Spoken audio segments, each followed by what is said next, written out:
오늘도 계시록 요한계시록 6장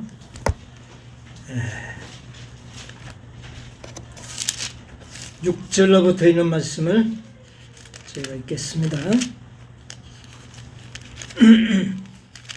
9절로부터 있는 말씀을 읽겠습니다.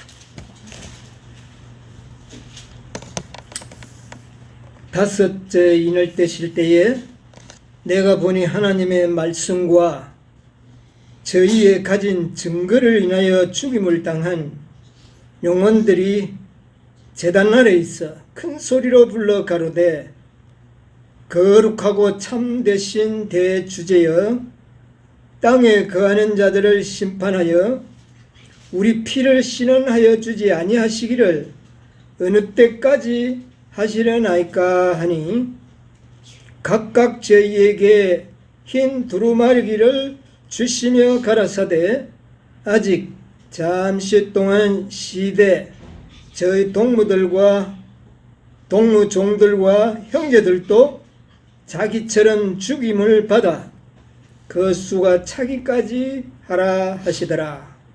11절까지 봤습니다. 우리는 지난 안식일에 5장을 6장을 대충 다 이렇게 좀 연구를 했습니다. 그러나 우리가 이 6장을 연구하는 가운데서 6째 인 가운데서 재림의 징조가 잘 이렇게 착착 진행되어 가다가 한 곳에서 그 재림의 징조가 멈추어버린 그런 상황을 우리가 지난 안식일에 좀 연구를 했습니다. 자, 우리가 그래서 오늘은 그 멈추어진 이유에 대하여 좀 생각을 해보려고 합니다. 왜 이 재림의 징조가 잘 진행되다가 멈추어지게 됐는가? 그러면 언제까지 이런 상황 속에서 우리가 계속될 것인가? 우리가 재림교회라고 하는 큰 이 교회의 명칭을 가지고 있는 교회의 신자들로서 정말 이 문제를 연구하지 않고 그냥 지나간다는 것은 이거 정말 잘못된 일이라고 생각을 합니다. 자, 우리가 예수님께서 재림의 징조에 대하여 이 땅을 떠나시기 얼마 전에 소상하게 제자들에게 말씀해 주셨죠. 제자들이 뭐라고 질문을 했습니까? 세상 끝에는 세상 끝에는 무슨 징조가 있사오리까? 이런 질문을 했을 때에 예수님께서는 그 24장의 쫙 그 설명을 예루살렘의 멸망보다는 세상 끝의 징조에 더 중점적으로 설명을 하셨다는 것을 우리는 그 장에서 볼 수 있습니다. 자, 우리 마태복음 24장 3절로 5절까지 먼저 한번 읽어보겠습니다. 24장 예수께서 감람산 위에 앉으셨을 때 제자들이 종용히 와서 가로되 우리에게 이르소서 어느 때에 이런 일이 있사오며 또 주의 임하심과 세상 끝에는 무슨 징조가 있사오리까? 예수께서 대답하여 가라사대 너희가 사람의 미혹을 받지 않도록 주의하라. 많은 사람이 내 이름으로 와서 이르되 나는 그리스도라 하여 많은 사람을 미혹해 하리라. 난리와 난리 소문을 듣겠으나 너희는 삼가 두려워 말라. 이런 일이 있어야 하되 끝은 아직 아니니라.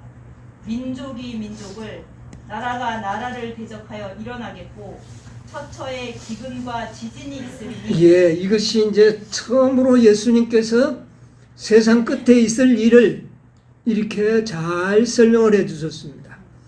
자, 뭐를 가장 조심하라 그랬어요? 사람의 미혹. 사람의 미혹을 받지 않도록 조심하라. 이 말은 이 24장을 읽어보면 거듭거듭 강조되는 말입니다. 거짓 선지자와 거짓 그리스도인들이 많이 일어나서 너희들을 미혹할 것이다. 이게 마지막 때의 징조다 그랬어요. 여러분, 우리가 세상에 이렇게 교파도 많고 또 분파도 많고 당이 많은 때는 일찍이 우리가 경험하지 못했습니다. 어느 때 이런 일이 있었습니까? 계속적으로 그런 이 시대의 흐름 가운데서 보면 1798년 이후에 종교개혁 이후에 한참 지나고 1844년 이후로부터 이 일이 급격하게 나타났다는 것을 알게 됩니다. 그전에는 그렇게 많은 종파들이 세상에 없었어요. 그러나 1844년 이후에는 얼마나 많은 종단들, 교단들, 종파들 생겨서 사람들을 미혹하고 있습니다. 이거는 오늘날에 와서는 더하죠. 이제는 뭐 개개인이 다 교주가 되어가지고, 예, 이건 뭐 그 수요는 헤아릴 수가 없을 정도로 사람을 미혹하고 있습니다. 조심해야 되겠죠. 예. 그러나 이런 가운데서도 예수님께서는 이제 이 천년계의 세상에 일어날 징조들을 이야기하셨는데, 난리와 난리의 소문, 우리 다 아는 것이지 않습니까? 그러나 아직 이것은 끝은 아니라 민족이 나라를 대적하여 일어나 오늘날에도 어떻습니까? 이것은 끊임없이 일어나고 있습니다. 지금. 예. 그 다음에 첫째 기근과 지진이 있으리니. 예. 예. 이 속에는 역병도 포함되죠. 예. 다른 성경에 보면 역병도 들어갑니다. 자, 이렇게 지진이 있으리라. 이제 이것은 계속적으로 뭐 되고 있습니까? 지금 반복되고 있고 더욱 증가되고 있고 더 크게 그 상황들이 전개되고 있는 겁니다. 자, 이런 가운데서 24장 29절 30절을 또 한번 읽어봅시다. 29절을 먼저 읽어보세요. 그날 환란 후에 즉시 해가 어두워지며 달이 빛을 내지 아니하며 별들이 하늘에서 떨어지며 하늘의 권능들이 흔들리며. 자, 여기에 29절 한 절에 예수님께서는 뭐라고 말씀하셨느냐면 환란 직후에 해가 어두워지고 그 다음에요 달이 빛을 내지 아니하고 별들이 하늘에서 떨어지며 그 다음에요 하늘의 권능들이 흔들리리. 그러면 자 보세요. 태양의 어두워짐과 달이 빛을 내지 않과 별들이 하늘에서 떨어지는 것과 권능들이 흔들리는 것까지는 이거는 아주 순차적으로 계속적으로 연속되는 징조로 나타나고 있습니다. 그렇죠? 여기 보면 별이 하늘에서 떨어지면 하늘의 권능이 흔들리리라. 여기는 권능이 흔들리리라 그랬는데 계시록 6장 14절에는 뭐라 그랬어요? 권능이 흔들리는 것을 계시록 6장 14절에는 하늘은 어떻게 해요? 종이축 말리는 같이 떠나가고 각 성과 섬이 제자리에서 옮기오매.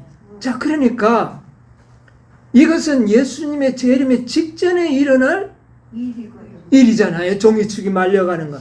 그러니까 별이 떨어지고 이 하늘이 종이축같이 말려가는 이런 징조는 거의 연속적으로 이루어질 예언으로 분명히 24장에도 말씀하셨고 또 계시록 6장에도 그렇게 말씀하셨어요.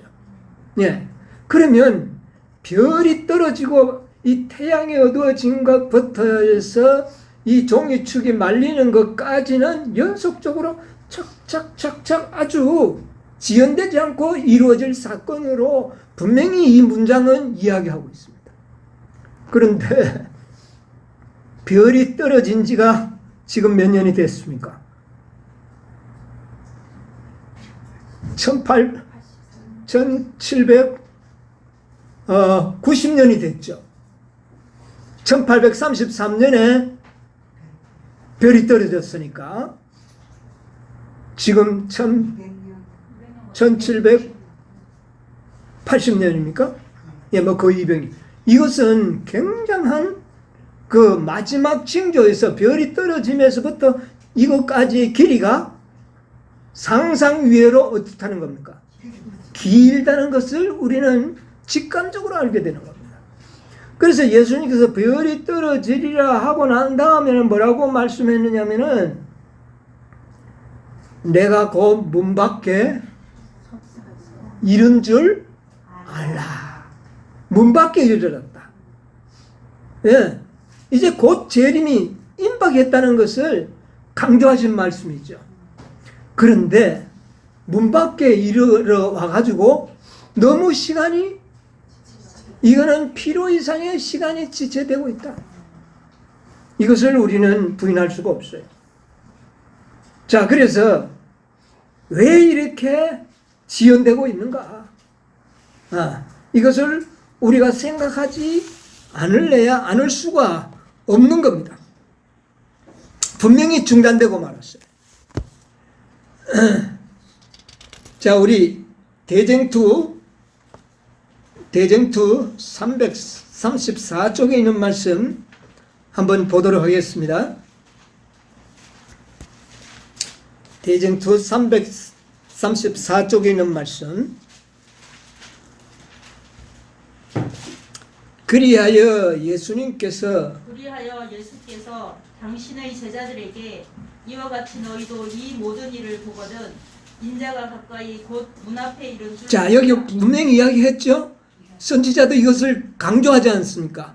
이 모든 일이 일어나거든 인자가 곧 문 밖에 이른 줄 알라고 말씀하신, 예, 그 다음에요. 고 말씀하신 재림의 마지막 징조는 별이 떨어지는 것을 말하고 있는 거예요. 별이 떨어지는 것. 예, 그 다음에요. 마지막 징조는 성취되었다. 그 징조들이 있은 뒤에 요한은 하늘이 종이축같이 말리는 것 같이 떠나가고 땅이 흔들리고 산과 섬들이 제자리에서 옮겨지고 악인들이 두려워 떨면서 인자 앞에서 숨는 광경들을 보았다. 예, 됐습니다. 엘렌 G. 화이트 선지자도 요한과 똑같은 계시 속에서 이것을 보여서 말씀하는 겁니다. 자, 그러면 마지막 징조가 성취되고 난 다음에는 곧장 어떻게 해요? 하늘이 종이축같이 말려가고 그 다음에요. 섬들이 제자리에서 옮겨지고 악인들은 두려워서 인자 앞에 숨는 광경. 이거 재림이잖아요. 재림의 광경이 연속적으로 이루어지는 것을 보았던 겁니다. 그런데 이게 연속적으로 이루어지지 않았어요. 예. 자, 우리 대쟁투 457쪽을 한번 볼까요? 457쪽 1844년의 운동에 일치 협력하여 활동했던 사람들이 찾았나요? 457쪽입니다. 셋째 천사의 기별을 받아들이고 성령의 능력으로 그 기별을 전파하였을 것 같으면 하나님께서는 그들의 노력을 통하여 크게 역사하셨을 것이다. 빛이 흘러나와서 온 세계를 환하게 비쳤을 것이며 그렇게 되었다라면 벌써 여러 해 전에 지상 거민들에 대한 경고는 끝이 나고 마지막 사번 완성되고 그리스도는 당신의 백성을 구속하시려 이 세상에 오셨을 것이다. 예. 자, 그러니까 이 화이트 부인은 1844년 이 경험 이후에 이 말씀을 하셨거든요. 이 말씀의 근거가 어디 있었을까요? 이 근거가 바로 마지막 재림의 징조에 근거해서 연속적으로 일어날 이 모든 사건들을 선지자는 근거로 해서 하는 말입니다. 그냥 한 말씀이 아니에요. 자, 이거 보세요. 자, 별들이 떨어지고 난 다음에는 곧장 하늘이 종이축같이 말려가거든요. 그러면 별들이 떨어지는 것은 마지막 징조라 그랬단 말이에요. 그러면 자, 우리가 절기적으로 봤을 때 대속죄일이 이스라엘 백성에게는 마지막 심판의 절기잖아요. 그럼 그 전에 뭐가 있어야 돼요? 나팔절. 나팔절은 유일하게 대속죄일을 알리는 절기잖아요. 마찬가지로 이 별들이 떨어지는 것은 곧 조사 심판이 있을 것을 알리는 마지막 징조가 되는 거예요. 여러분, 이 대속죄일은 매우 중요한 겁니다. 우리가 대속죄일 지금 하늘의 대속죄일 중보한다 아주 상식적으로 흘러가는데, 대속죄일이 되었다는 것은 알았지만 대속죄일의 기간에 대하여 생각하는 사람이 없었다는 겁니다. 저도 그 기간 동안에 이것을 깊이 이렇게 생각하지 않았어요. 대속죄일의 기간이 하루였어요. 이게 변경될 수 있나요? 자, 예언적 하루는 1년이라는 겁니다. 그러면 1844년 10월 22일이 대속죄일의 시작이라면 1845년 10월 22일이 1년이고 그 안에 모든 일은 마치고 그 다음에 예수님이 종이축같이 말리고 46년도에 종이축같이 말리는 일이 있고 7장이 있어야 될 거 아닙니까? 7장이 기간이 얼마입니까? 약 1년이죠. 1년이면 45년 10월 22일에 대속죄일 기간이 마치면 1년 동안에 뭐가 있어야 돼요? 환란이 있어야지. 그러면 46년이 되겠죠? 자, 그러면 47년에는 오셔야 되는 겁니다. 그때 종이축이 말리는 것 같은 예언이 어떻게 해요? 성취됐어야 돼요. 그런데 우리가 대속죄일의 기간을 오늘날에 대해서 재림교회도 우리도 별로 그것을 깊이 연구하지 않았어요. 왜 대속죄일이 됐다는 것만 생각하고 대속죄일의 기간을 왜 생각하지 않았는지, 이거 참 기가 차이지. 대속죄일 기간이 분명히 정해져 있었어요. 하루. 예언적인 하루는 1년. 이것이 됐더라면 47년에 가서는 하늘이 종이축같이 어떻게 해요? 말려가는 겁니다. 그러면 불과 한 10몇 년 지났으면 연속적으로 별이 떨어지고 한 10몇 년 후에 종이축같이 말리고 예수님은 이 땅에 오시고 이 세상은 끝이 난다. 그래서 대쟁투 457쪽의 말씀이 이러한 근거가 아니라면 선지자가 이렇게 말씀하실 수가 없는 겁니다. 그렇지 않습니까? 네. 어떤 근거로 옷을 쓸 것이라 그러느냐 그 말이에요. 44년에 우리가 빛을 받아들였더라면 이렇게 됐다는 겁니다. 아무리 제가 연구를 해봐도 바로 대속죄일의 기간을 산정하지 아니하고는, 계산하지 않고는 이 말씀은 하실 수가 없는 상황이라는 겁니다. 막연한 말씀이 아니라는 거죠. 자, 그런데 왜 재림의 징조가 그만 별이 떨어지고 난 다음에 188년이 지금 막 지나가고 200년이 지나간다고 말이에요. 이거는 정말 잘못되어도 보통 잘못된 것이 아니라는 것을 지금에 와서 우리가 심각하게 깨닫게 되는 겁니다. 저는 이게 하나님의 은혜라고 생각해요. 우리 이거 분명히 연구해야 됩니다. 자, 예수님이 별이 떨어질 때 문 밖에 오셨다고 그랬어요. 그럼 아직까지도 문 밖에 서 있습니다. 이게 문장이 맞잖아요.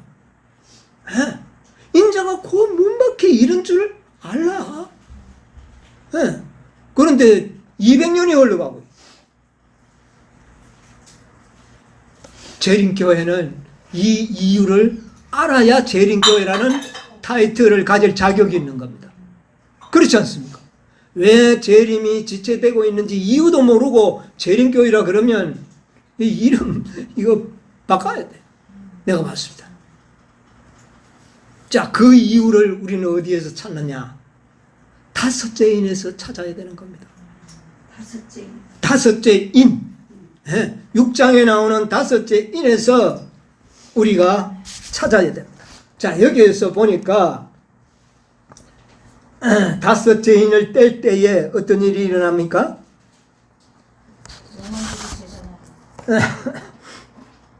하나님의 말씀과 저의 가진 증거를 인한 요 말씀은 다음 한 시간에 한 번 더 연구를 해야 될 것 같아요. 너무 중요하기 때문에. 인하여 죽임을 당한 영혼들이 제단 아래에 있어.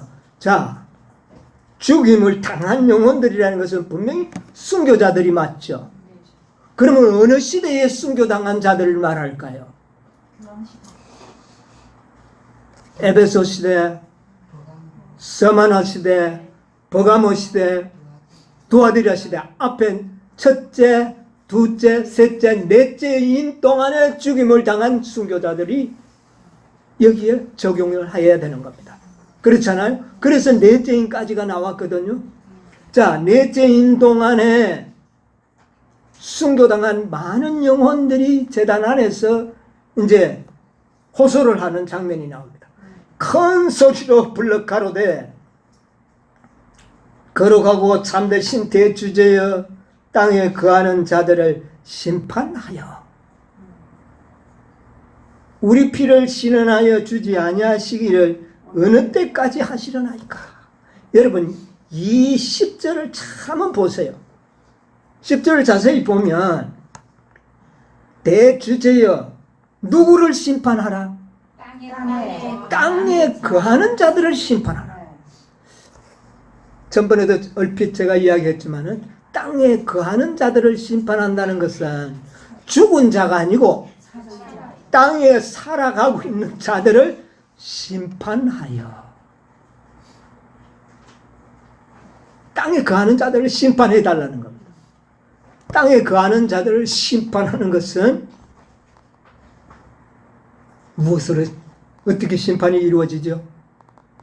땅에 거하는 자들을 한꺼번에 심판하기 위해서는 전 세계적인 인류의 법령이 내릴 때 그것을 통하여 짐승의 표를 받든지 또요 하나님의 인을 받든지를 결정해서 심판이 이루 알곡과 가라지를 곡식과 가라지를 완전히 어떻게 해버립니까?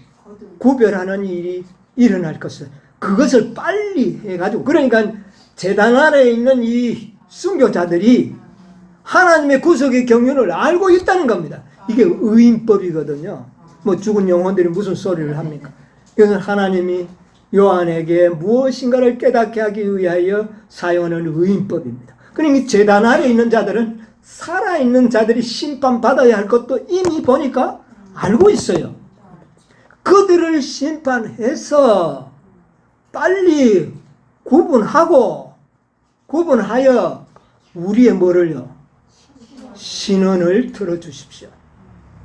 자, 그러면 이 시점을 잘 볼 때에 땅에 거하는 자들을 심판하여 우리 피를 신원하여 주시지 아니하기를 어느 때까지 하시려나이까? 그러면 이 땅에 묻혀서 있는 이 영혼들이 의인법이지만 호소한 때가 언제쯤 호소하셨던 것 같아요? 호소한 것 같아요. 이들이 신은 호소한 시점이 어느 시점인 것 같아요? 자, 한번 생각해 보세요. 아직도 1844년도 되기 전에 아직 대속교일이도 되기 전에 이런 호소를 했다면 이 사람은 시기를 아는 자들입니까? 모르는 자들입니까? 모르는 자들이죠. 그러나 땅에 거하는 자들을 심판한다는 것을 아는 것을 보면 마지막 때도 언제인 줄을 알까요? 모를까요? 알아야죠. 마지막 때가 되어야지만 산 자들의 뭐를요? 심판할 수가 있잖아요. 그러면 이 순교자들은 뭐를 알고 있느냐 하면은 마지막 때를 알고 있는 자들이에요. 그러니까 1844년 전에는 이런 호소를 하지 않았다는 겁니다. 때도 안 됐는데 어떻게 호소합니까? 여러분 잘 생각해 보세요. 그러니까 이 호소를 했던 것은 최소한도 1844년 이후가 될 것이고, 이후도 언제쯤 될 것 같아요? 44년 됐다고 막 시간 되자마자 막 호소했을까요? 이 순교자들은 구속의 경륜을 알고 있는 것 같아요. 산자들의 심판도 알고 있고 마지막 때도 알고 있어요. 그러면 1차적으로 대속죄일이 마치는 기간도 알고 있어야 되겠죠. 그래야 맞는 겁니다. 그러면 1847년 전에는 이런 호소를 하지 않았다고 나는 믿습니다. 여러분도 생각해 보세요. 1차적인 하나님의 계획이 성취도 되기 전에 이런 호소를 할 리가 없죠. 그런데 1차적인 하나님의 계획이 지나가 버렸어요. 지나갔는데 그래도 지나갔다고 금방 또 호소할까요? 여러분 한번 상상을 해보세요. 그들은 1888년에 계시록 18장에 한 번 더 은혜가 주실 것을 마지막 라오디게아 교회에게 1847년은 개신교회에게 주어졌던 은혜의 놀라운 사건이었어요. 그 다음에는 어느 교회가 그 책임을 맡아야 돼요? 재림교회가 이제 1844년부터는 해서 재림교회가 준비를 해서 그리스도의 재림을 맞이할 수 있는 1차적인 하나님의 계획을 이들은 알았을 것으로 저는 생각을 합니다. 그런데 1888년이 지나가 버렸어요. 그때 받아들였더라면 2년 후에는 주님께서는 이 땅에 없었을 것이다. 이때까지는 이들이 말하지 않고 기다렸으리라고 저는 봅니다.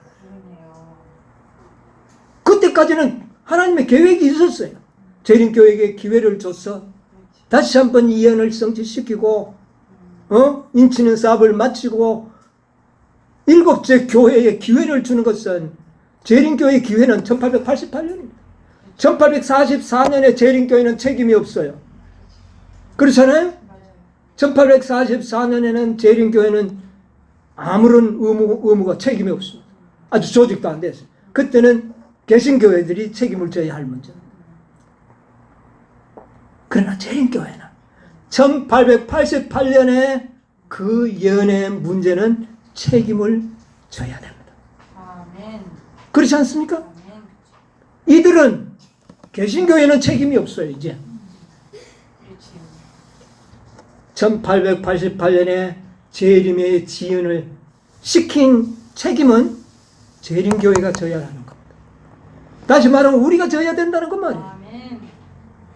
자, 마지막 교회가 그 책임을 지지 못하고 재림이 지연되었을 때에 이 제단 아래에 있던 영혼들이 이러면 이제 언제 되는 거냐고 말이에요. 맞아, 그렇지. 그렇잖아요? 자, 이제는 언제 되는 거냐고 말이에요. 이때에 이 제단 아래에 있던 영혼들이 호소하지 않았어요. 여러분, 거룩한 추리력을 가지고 이 말씀을 보면 이런 일이 확실하게 드러나는 겁니다. 하나님의 계획은 재림교회까지는 계획이 있었어요. 그러나 마지막 교회가 실패를 했어요. 재림을 영접하는 일에 실패해버리고 난 다음에는 이제는 이게 어떻게 되는 겁니까? 여러분 그렇게 생각이 들지 않습니까? 그러니까 이 제단 아래에 있던 영혼들이 그때 뭘 하는 겁니까? 자신의 피에 대한 신호를 하는 겁니다. 언제까지 그러면 언제까지 우리가 기다려야 되는 겁니까? 그때에 이 말이 적용된다고 말입니다. 10절 2.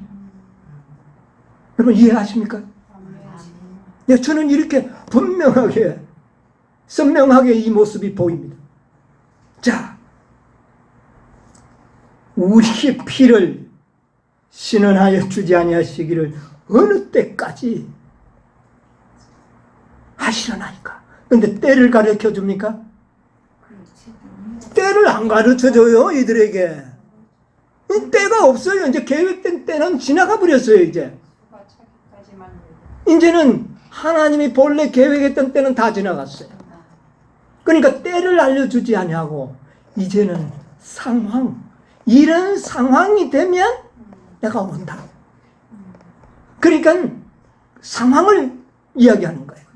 자, 보세요. 하니까 11절 각각 저희에게 흰 두루마기를 주시며 가라사대 아직 잠시 동안 쉬되 너희 동무 종들과 형제들도 자기처럼 죽임을 받아 그 수가 차기까지 하라 하시더라. 자, 여기 중요한 문구들이 많이 들어있어요. 자, 첫째는 흰 두루마기를 줬다는 겁니다. 여러분 보세요. 조사 심판도 하기 전에 두루마기를 줍니까? 아니죠. 여러분, 우리가 구속의 경륜을 알고 있는 재림 성도들은 조사 심판이 있기 전에는 구원의 약속은 가지고 있는 것은 사실이지만 흰 두루마기를 받지는 아직 않았다는 겁니다. 두루마기를 받았다는 것은 이들의 호소가 있을 때 그들은 이미 조사 심판이 끝난 거예요. 그러니까 뭐를 주는 겁니까? 흰 두루마기를 주는 거예요. 구원의 확증의 표징입니다, 이게. 그들에게는 구원의 표징이에요, 이게.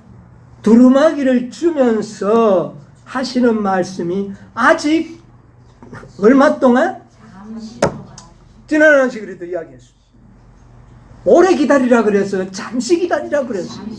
잠시 기다리라. 잠시 기다리라. 시대 너희 동무 종들과 형제들도 너희들처럼 어떻게 해요? 죽임을 받아. 그 뭐가요? 수효가 차기까지 기다리라. 이제는 때를 가르쳐 주지 아니하고 상황을 이야기하는 것다. 어떤 상황? 너희들과 같이 순교자들이잖아요. 너희들 같이 죽임을 받아 수요가 차기까지 기다리라. 여러분 이미 그림이 싹 그려져 나오지 않습니까?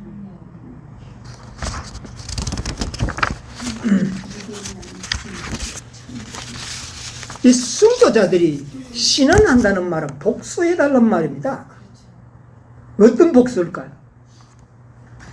어떤 복수?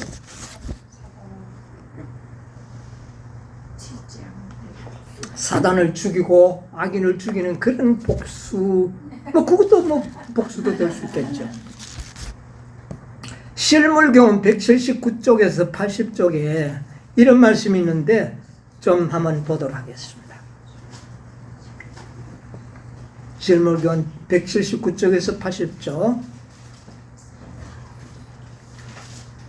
거기 보면 수백만의 사람들이 사단의 기만적인 요구에 굴종하기를 거절함으로 찾았습니까? 읽었어요. 거절함으로 인하여 누명을 쓰고 무덤에 내려갔다.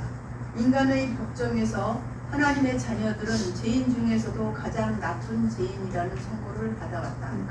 그러나 하나님이 친히 심판하시는 날이 매우 가깝다. 이 심판이 무슨 심판일까요? 조사 심판이죠. 조사하는 심판입니다. 예. 그때에는 세상 법정에서 결정된 판결이 뒤집어질 것이다. 여호와께서 그 백성의 수치를 온 천하에서 제하실 것이다. 그들에게 각각 흰 두루마기 뭐를 줬다고요? 심판을 마치면 뭐를 준다는 겁니까? 흰 두루마기를 준다. 주어질 것이다. 그리고 사람들이 너를 일컬어 거룩한 백성이라 여호와의 구속하신 자라 할 것이다. 예, 거기까지 보겠습니다. 자, 이들 순교자들이 죽을 때 하나님 편에서 봤을 때는 의인들이지만 세상에는 어떤 사람으로 죽어갔습니까? 죄인 중에 가장 나쁜 죄.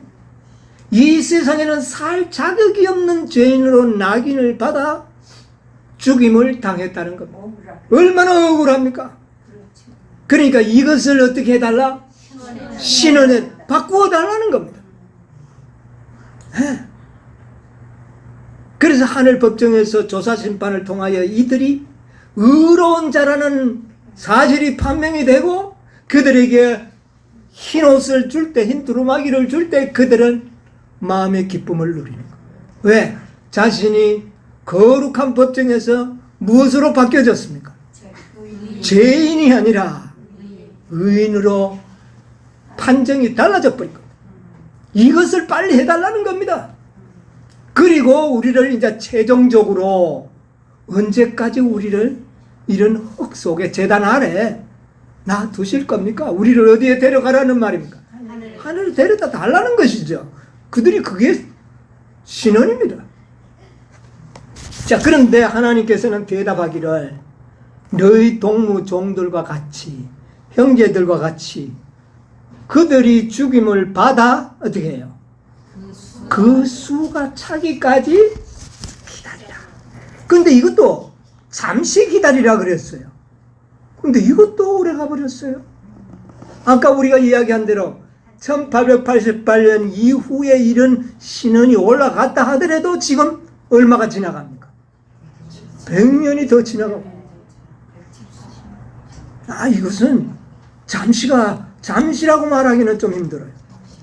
또 지연되고 있는 겁니다. 이유가 뭐냐 그 말입니다. 이게 지연된다고 하는 것은 곧 그리스도의 재림이 지연되고 있는 것이고 재림의 징조가 중단되었던 이유도 바로 이 수요가 차는 일이 지체됨으로 말미암아 재림의 징조도 중단되었고 그리스도의 재림도 지연되고 있다는 결과가 나오게 되는 겁니다.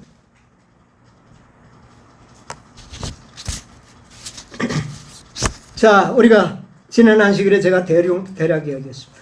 죽임을 당한 영혼들이라 그랬어요. 이 원어는 스파조라 그랬죠. 이것은 죽은 자들, 순교당한 자들에게만 사용되는 단어입니다.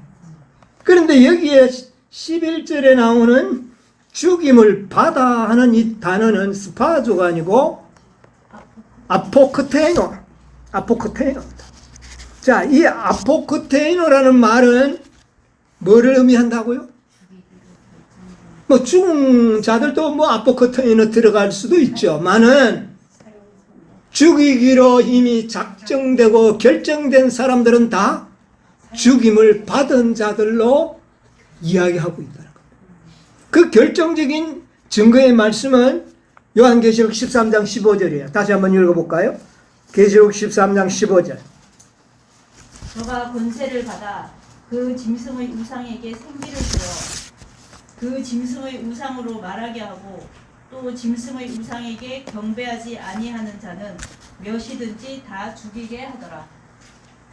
자, 여기 보니까 계시록 13장에 보면 사단이 짐승의 우상을 만들고 거기에 절하지 않는 자는 몇이든지 어떻게 해요?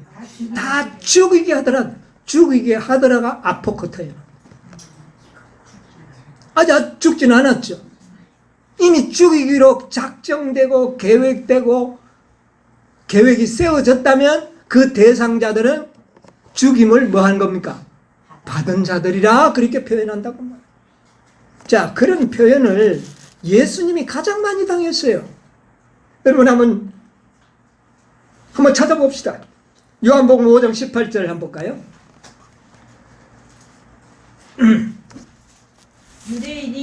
유대인들이 이를 인하여 더욱 예수를 죽이고자 하니 이는 안식일만 범할 뿐 아니라. 예, 됐습니다. 자, 여기 보니까 유대인들이 누구를 죽이려고요? 예수님을 죽이기자 하니 여기 아포크테이노. 예. 자, 그 다음에 7장 1절도 한번 보세요. 요한복음 7장 1절. 이후에 예수께서 갈릴리에서 다니시고 유대에서 다니려 아니하심은 유대인들이 죽이려 하니. 예, 여기도 유대인들이 예수님을 뭐 하려? 죽이려. 아포크테이노입니다. 아직 예수님 죽지 않았어요. 예, 아포크테이노. 자, 그 다음에 19절 보세요. 7장 19절. 모세가 너희에게 율법을 주지 아니하였느냐? 너희 중에 율법을 지키는 자가 없도다. 너희가 어찌하여 나를 죽이려 하느냐. 여기도 죽이려 하느냐 아포크테요. 예. 자, 더 많은 증거들 25절 보세요. 7장 25절. 예루살렘 사람 중에서 혹이 말하되 이는 저희가 죽이고자 하는 그 사람이 아니라. 이거 예수님을 보고 하는 말이죠. 죽이고자. 이것도 아포크테는. 자, 그 다음에 요한복음 8장 38절 7절을 보세요. 나도 너희가 아브라함의 자손인 줄 아노라. 그러나 내 말이 너희 속에 있을 곳이 없으므로 나를 죽이려 하는도다. 예, 여기도 죽이려 하는도다. 이게 뭡니까? 아포크테는. 그러니까 이것은 아직 죽지 않았어요. 그러나 죽기로 계획되어 있는 사람들은 다 죽임을 받은 자들로 성경에는 말씀하고 있다는 겁니다. 자, 우리 사도행전에 하나 더 보겠습니다. 23장 14절. 대제사장들과 장로들에게 가서 말하되 우리가 바울을 죽이기 전에는 아무것도 먹지 않고 죽게 여기에 바울을 죽이기 전에는 이것도 뭡니까? 아포크테인.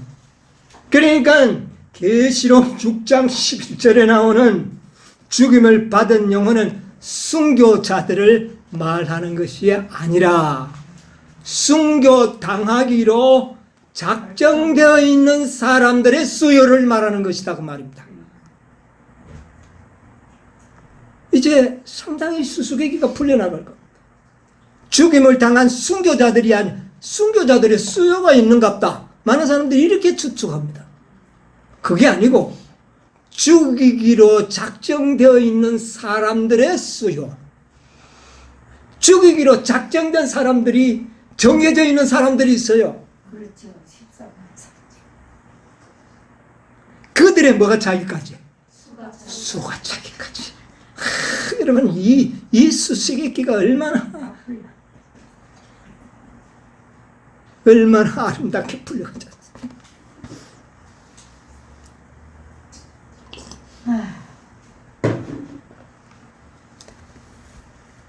순교자들 수요가 정해지지 않았습니다. 그러나 순교 당할 자들은 수요가 정해져 있습니다. 뭔 말인지 잘 이 말씀을 간파하셔야 돼요. 그들이 누구냐? 순교당할 자들.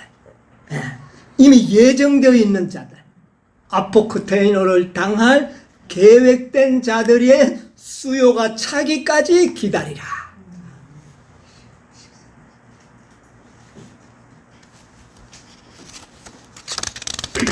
자, 각실의 대쟁투 615쪽에 있는 말씀 한번 읽어봅시다.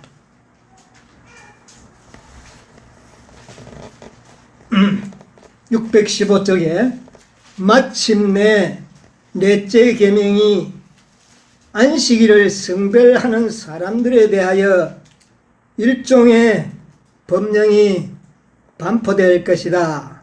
찾았나요?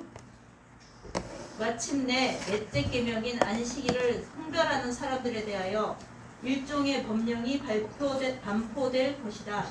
그들은 가장 중한 형벌을 받아 마땅한 사람들이라는 선고를 받고 일정한 기간이 지난 후 그들을 사형에 처하는 자유를 사람들에게 부여할 것이다. 예, 거기까지 봅시다. 자, 여기에 보니까 안식일을 성별하는 자들을 법령이 내릴 것인데 일정한 기간이 지난 후에는 그들을 사형시킬 수 있는 자유를 모든 인민들에게 부여할 것이다.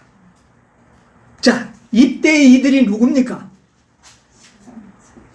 이들이요. 14만 4천인들. 14만 4천인들은 누군지는 모르지만 14만 4천인들은 모두 사형 언도를 받는 사람이라고 이미 성경과 연애시는 이야기하고 있습니다. 이들의 뭐가 차면? 수요가 차면 너희 신원을 들어주겠다. 자, 또 하나 보겠습니다. 초기 먼저 284쪽에서 85쪽에 있는 말씀입니다. 284쪽에서 285쪽. 성도들이 도시와 마을을 떠날 때 그들을 죽이려는 악한 자들이 예, 읽으세요. 악한 자들이 죽여갈 것이다. 그러나 하나님의 백성들을 죽이려고 찢겨던 칼이 부러져 지푸라기처럼 힘없이 떨어질 것이며 하나님의 천사들이 성도들을 보호할 것이다. 그들이 밤낮으로 구원을 위하여 부르짖을 것이며 그들의 강구가 주님 앞에 상달된 끝까지 보겠습니다. 자, 하나님의 백성들을 죽이려고 칼을 가지고 찌르려 할 때에 어떻게 된다고요? 지푸라기처럼 힘없이 떨어질 것이다. 그러면 이들은 죽지는 않았지만 죽임을 받은 자입니까? 아닙니까? 받은 자. 받은 자리. 14만 4천인들 한 명도 제외되지 아니하고 다 죽임을 받은 이 순교자들의 동물이 된다 그 말입니다. 이게 바로 계시록 6장 11절의 말씀의 해석이 되는 겁니다.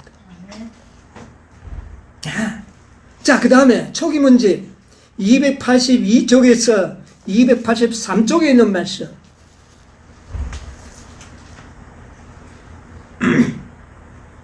나는 한 문서가 여러 장 복사되어 세상 각처로 전달되는 것을 보았는데 그 문서의 내용은 성도들이 만일 그들의 특수한 믿음을 버리지 않고 안식일 대신 주일 중 첫째 날을 지키지 않는다면 특정한 기간 이후에 그들을 죽여도 무방하다는 것이었다. 그러나 이러한 시련의 기간에도 성도들은 하나님을 신뢰하고 그들을 위하여 피할 길을 마련해 주시겠다는 그분의 약속을 의지하는 가운데 해연자약하겠다. 어떤 곳에서는 그 법령이 시행되기도 전에 악인들이 성도들을 학살하기 위하여 밀어다쳤다. 예, 그것까지 보겠습니다. 자, 그러면 여기에는 한 문서가 각 나라 각처로 발송되는 장면이 계시 가운데 나오는데 14만 4천인들을 다 어떻게 해요? 죽여도 무방하다는 문서입니다. 그러면 이 문서의 대상자들은 다 죽임을 받은 아포크테이노 영혼들이 되는 겁니다. 이들의 뭐가 차면?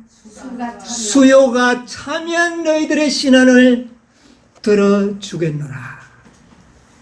여러분, 누가 14만 4천인을 상징적인 수요라고 말합니까? 만약 상징적인 수요라면 이 스파조를 당한, 순교를 당한 영혼들의 신원은 영원토록 들어주지 않을 것, 들어주지 못할 것. 여러분, 무슨 말인지 이해하십니까? 다섯째 인에, 그래서 중요하다는 겁니다. 이 다섯째 인 속에 14만 4천인의 수요가 정확해야 된다고 하는 사실이 이 속에 강조되어 있는 겁니다. 여러분, 오늘날에 우리가 이미 이 세상에 잘못 전파되고 있는 14만 4천인의 진리가 얼마나 왜곡되어 있는 이유를 여러분 이제 이해하시겠습니까? 뭐를 지연시키기 위해서?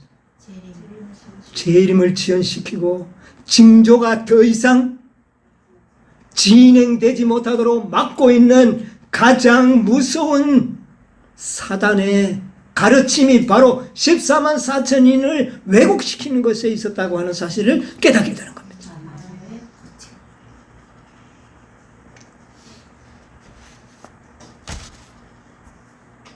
조기 문제 279쪽에서 80쪽에 있는 말씀 또 보도록 하겠습니다.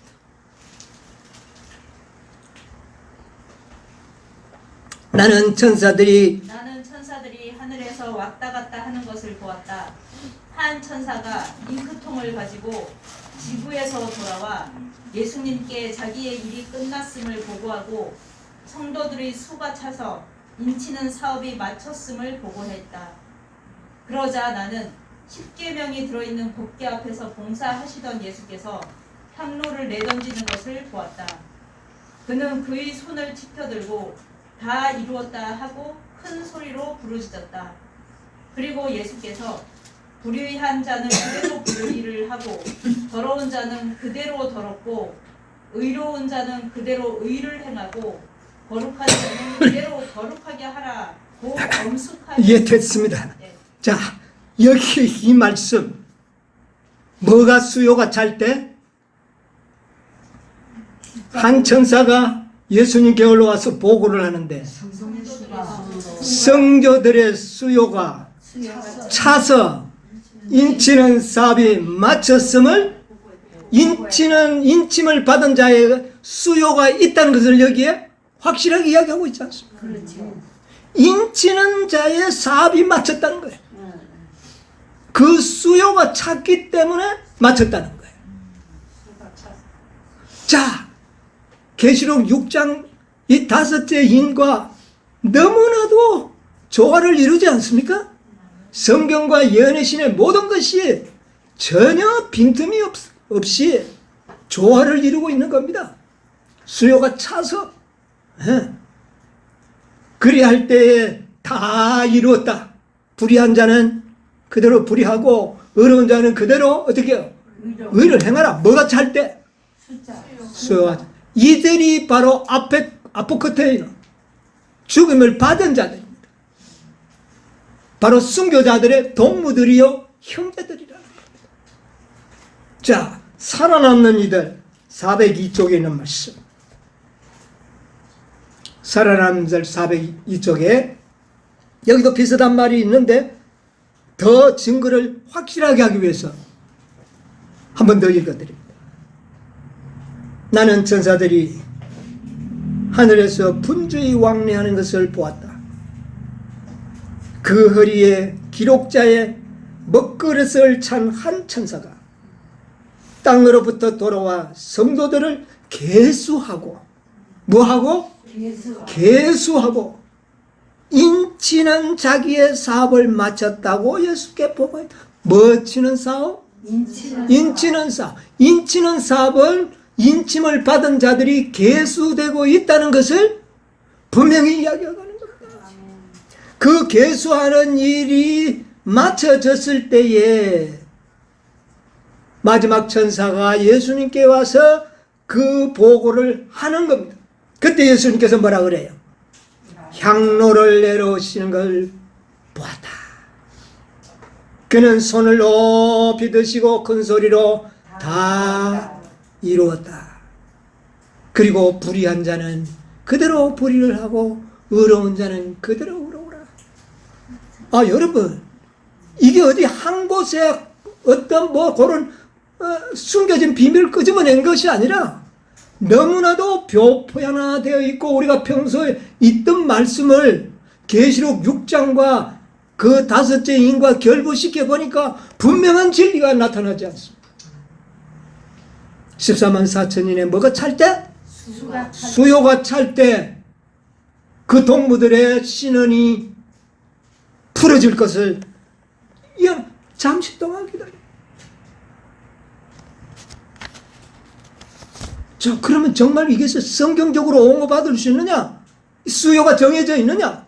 여러분, 어느 곳에도 66권에 14만 4천인 이외에는 수요가 정해져서 구원 책정된 계획이 없습니다. 계시록 7장 3절로 4절 한번 읽어보세요. 계시록 7장 가라사대 내 고향과 친척을 떠나 이거 안 돼. 계시록 7장 3절로 4절.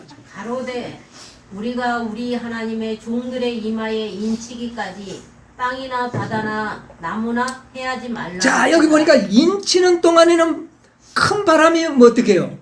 분치 못하려 해달라. 그리고 난 다음에 하는 말이 뭡니까? 하더라. 내가 입맞은 자의 내가 입맞은 자의 뭐를 들었다고요? 수요를 들었다는 겁니다. 여러분, 이건 계시입니다. 이건 상징이 아니라고요. 이건 누가 상징이라고 합니까? 수요를 들으니 그 다음에요. 이스라엘 자손의 각 지파 중에서 입맞은 자들이 14만 4천. 입맞은 자들이 몇 명이라? 14만 14만 4천이라. 이것은 여러분이 상징이 아닙니다. 숫자는 정확한 겁니다. 자, 그 다음에 14장 1절을 보세요. 계시록 14장 1절. 또 내가 보니 보라 어린 양이 시온산에 섰고 그와 함께 14만 4천이 섰는데 그 이마에 어린 양의 이름과 그 아버지의 이름을 쓴 것이 자, 7장에는 수요를 어떻게 줬습니까? 들려주셨죠. 들려주셨어요. 요한이 뭐 응급결에 잘못 들었을까요? 그럴 리도 없겠지만 14장에는 들은 것을 다시 어떻게 해요? 보여주는 겁니다. 보고 듣는 겁니다. 정확합니까?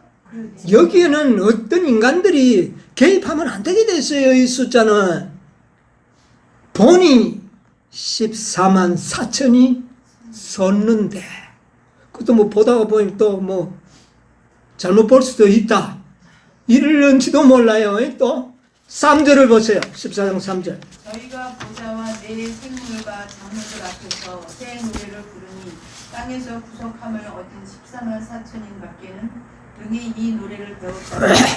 여기에 뭐라고요?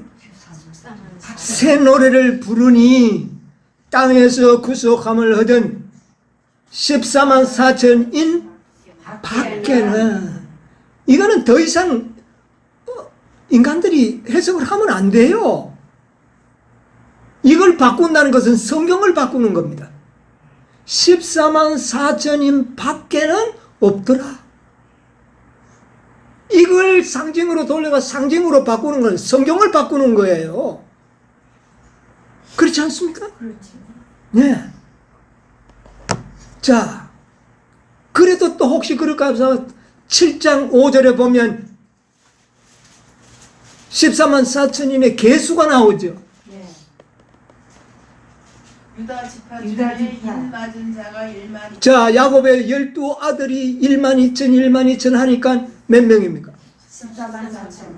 야곱의 지파, 그러니까 뭐 유다 지파는 상징이 있는지 모르지만 수요만은 어떻습니까? 확실한 겁니다. 수요는 상징이 아니에요. 네.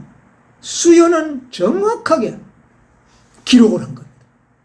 계산까지도 맞습니다. 그렇다면 이것에 왜 사단이 그렇게 집착을 할까요? 이 숫자에 대해서. 그 이유는 자신의 운명과 직결되어 있기 때문에. 수요가 참은 이제는 어떻게 됩니까? 이제는 더 이상 하나님이 이 세상을 연장시키지 않겠다는 겁니다. 사단의 운명이 끝날 거예요.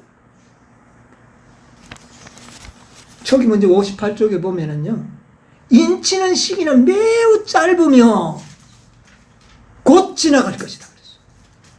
인치는 시기가 뭐 어떻다고요? 짧고 곧 지나갈 것이다. 그러면 인치는 시기는 1년이면 돼요. 대속제일 1년 동안에 어떻게 될 때 그렇게 가능할까요?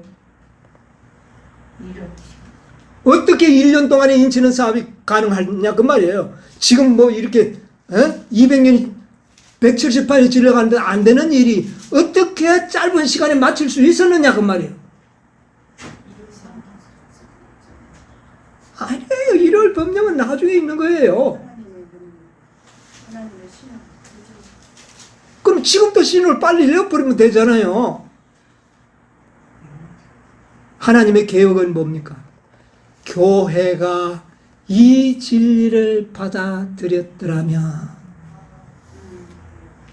교회가 1844년에 개신교회가 셋째 천사의 기별을 받아들였더라면 그랬지 않습니까? 받아들였더라면 예수님이 이미 오셨을 것이다. 불과 1년 동안에 뭐가 채워질 수 있다는 겁니다. 수요가 채워질 수 있다. 뭐가 받아들이면? 교회가 받아들여. 재림교회가 아닙니다. 이때는 개신교회들입니다. 개신교회가 셋째 천사의 기별을 어떻게 해요? 받아들였더라면. 여러분, 셋째 천사의 기별이 뭡니까? 인치는 기별이에요. 몇 명이 인칠 것인가? 14만 4천. 분명하잖아요. 이 기별을 누가 받아들였으면? 개신교회가. 그때는 재림교회가 없었어요. 개신교회가 받아들였더라면 1년 안에 마칠 수가 있었다. 그 말입니다, 여러분. 그 다음에 1888년에 이 기별을 받아들였더라면 2년 후에는 예수님은 어떻게 해요? 오셨을 것이다. 그러면 불과 1808년 2년 후면 3년도 안 되잖아요. 채 3년이라고 봅시다. 그러면 1888년에 이 기별을 10월 달에 미네아폴리스에서 받아들였더라면 1889년 11월 달까지 인치는 사업은 어떻게 해요? 마칠 수가 있었기에 그 다음에는 예수님이 오시잖아요. 끝날 수 있었어요. 근데 왜 안 됐어요? 숫자가 누가? 수요가 안 맞는 게 아니라 교회가 기별을 받아들였더라면 조건이 붙어요. 교회가 받아들였더라면 수요는 찼다는 겁니다. 수요가 차야 예수님이 오시는 거니까. 그런데 재림교회가 받아들이지 않았다. 그때는 1888년 기별은 14만 4천이 아니고 믿음으로 말미암는 우의 기별인데? 좀 의심이 갑니까?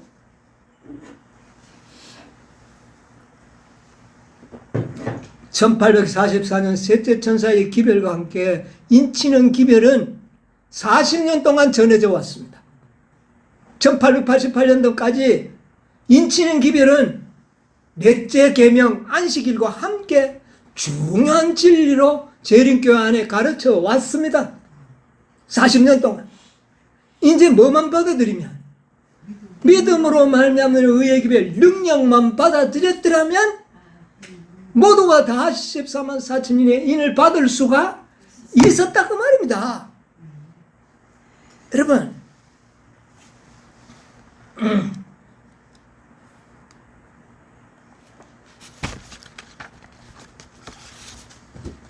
이거 뭡니까? 묵시록 연구 시조사 출판이죠. 자, 여기에 소하 8년 1월 2일 인쇄하고 1월 5일 날 발행을 했습니다. 왕대하 여사가 이 편집자예요. 그 다음에 발행일이 오벽이라는 목사였어요. 선교사들이죠. 이때가 언제입니까? 소하 8년이면 1900 초가 됩니다. 한 30년 이전입니다. 자, 그러면 보세요. 1930년도까지 이 묵시록 연구라고 하는 시조사 출판 이 책 속에는 정확하게 14만 4천인의 교리가 전해지고 있었습니다. 전해지고 있었어요. 그러니까 1888년에도 그대로 전해지고 있었다는 겁니다. 그런 상태에서 믿음으로 말미암은 의의 능력만 받아들였더라면 어떻게 돼요? 수가 찰 건데 1년 만에 수요가 차고 2년 후에는 우리가 하늘에 가 있었어요. 정확하지 않습니까? 뭐가 조건이었어요? 인치는 사업이 수요가 차는 겁니다. 인치는 모든 연구는 이 묵시록 연구에서 잘 나타나고 있습니다.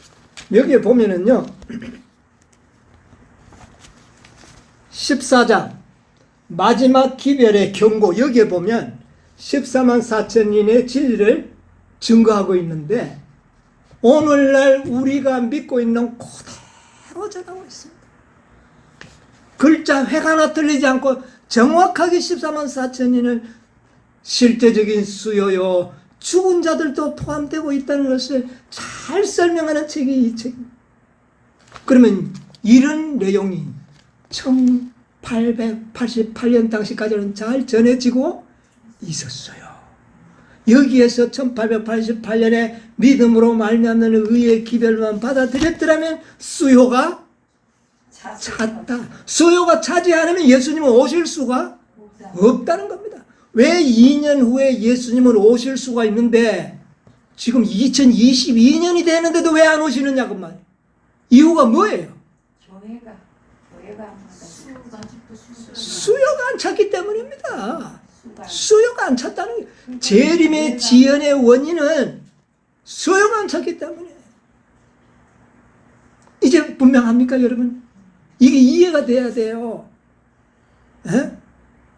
이 죽임을 당한 순교자들의 신원을 빨리 풀어주지 못한 이유가 14만 4천인들의 수요가 차지 않았기 때문에 매우 지연되고 있다. 모든 것이 이제 그동안에 암울하고 우혹스럽던 것이 다 밝혀지지 않습니까?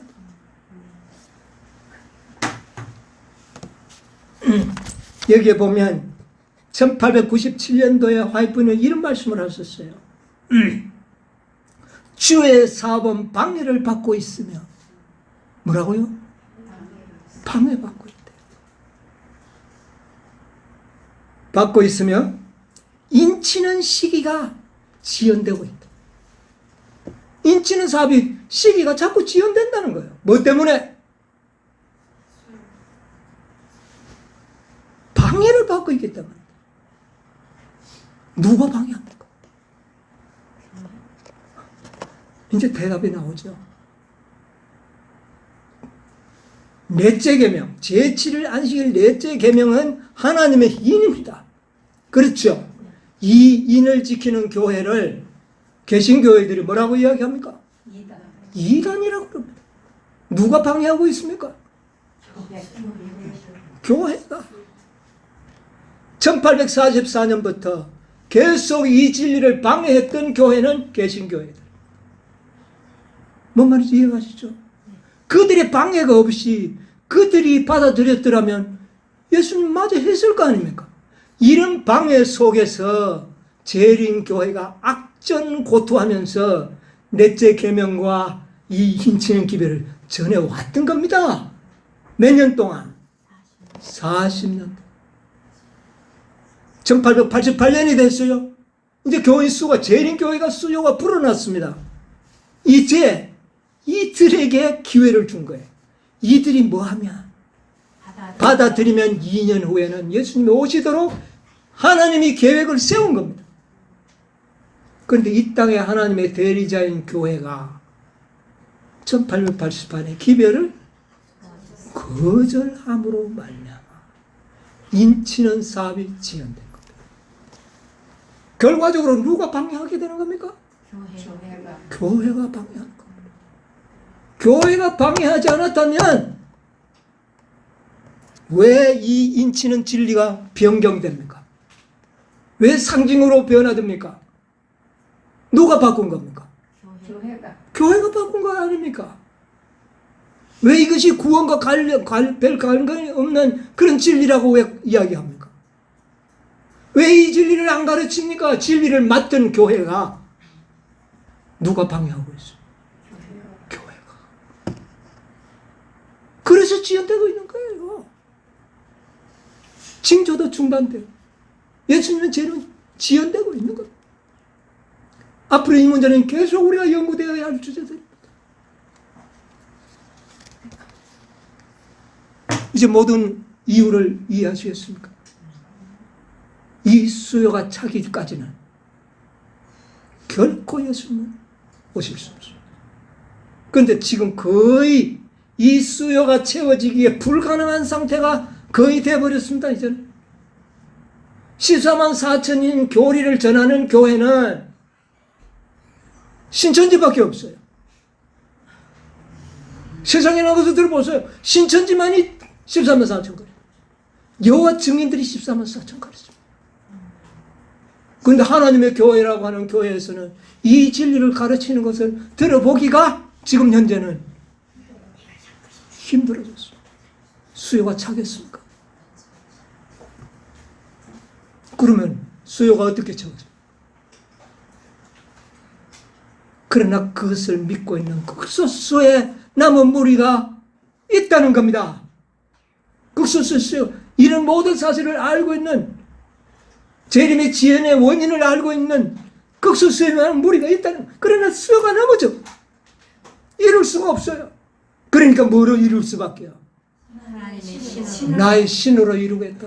나의 신으로 너희들은 이제 신의 도구가 되기를 위하여 준비하라. 아멘. 이런 결론이 나오는 겁니다. 여러분, 재림을 촉진시키고 성령의 도구가 되시는 그런 사람들이 되시길 바랍니다. 아멘.